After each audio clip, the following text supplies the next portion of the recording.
பூனைப்பட்டில பேய்களெல்லாம் பாக்குற பவர் இருக்க இந்த பொண்ணு பஸ்ல டிராவல் பண்ணிட்டு இருக்கப்ப தெரியாம நாலுதல இருக்க நாராசமான பேய்கிட்ட சிக்கிக்கிட்டு சின்ன பின்னமா இருப்பா. இப்ப கொஞ்ச நேரம் கழிச்சு இவ ஃப்ரெண்டு சொன்ன காஃபி ஷாப்ல உட்காந்து அவளுக்காக வெயிட் பண்ணிட்டு இருக்கா. இந்த இடத்துக்கு ஒரு அழகான பையனும் அவனை ஃபாலோ பண்ணிக்கிட்டே ஒரு அசிங்கமான பேய் வராங்க. என்ன கொடூரமா இருக்கு.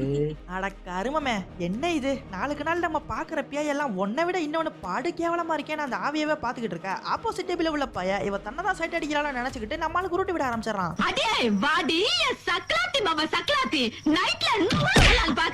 இதனால அந்த பேய் ஏண்டி நான் நாள் கணக்கா நாயா பேய இவன் பின்னாலே சுத்திட்டு இருக்கேன், நீ ஈஸியா ஒரே பார்வையில என்னோட ஆளை கரெக்ட் பண்ண பாக்குறியான்னு செம்ம காண்டாகி கொலவெறியோட இவகிட்ட வந்து நிக்குது. எனக்கு தேவையானாது இவ்வளவு கொடுத்து விட்டு போயிட்டாயா. அட கடவுளே, இப்ப எப்படிரா இதுகிட்ட தப்பிக்கிறதுன்னு யோசிச்சுட்டு இருக்கா. டக்குனு இவளுக்கு ஒரு அருமையான ஐடியா வருது. உடனே போனை எடுத்து யூடியூப்ல ரெஸ்லிங் மேட்ச் ஆன் பண்ணி அடடா அருமை அட்டகாசம், எனக்கு எப்பவுமே அர்னால்டு மாதிரி இருக்க பாடி பில்டர்ஸை தான் பிடிக்கிற ஒரு கம்பி கட்டுற கதையை சொல்ல அதையும் இந்த பேய் உண்மை நம்பிக்கிட்டு இவளை விட்டு போயிருது. எனக்கு சாவபயத்தை காட்டினாங்க பாருமா. இப்போ இவ ஃப்ரெண்ட் இங்க வந்ததுமே போதும்டா சாமி நான் பட்ட பாடு, இனிமே ஒரு நிமிஷம் கூட இங்க இருக்க கூடாதுன்னு வேக வேகமா கிளம்பிக்கிட்டு இருக்கா. இந்த ஆனாலகனோட கேர்ள் ஃப்ரெண்டும் ஏகப்பட்ட 90s கிட்ஸ் ஆவிகளோட இந்த இடத்துக்கு வந்துடுறா. இதுல கொடுமை என்னன்னா இவனுக்கு ரெண்டு பேரும் ரொமான்ஸ் பண்ணிட்டு இருக்கதை பார்த்து சுத்தி உள்ள பேயெல்லாம் பொறாமையாலையும் வைத்தறிச்சல்னாலையும் செம்ம காண்டாகி கதறிட்டு இருக்குங்க.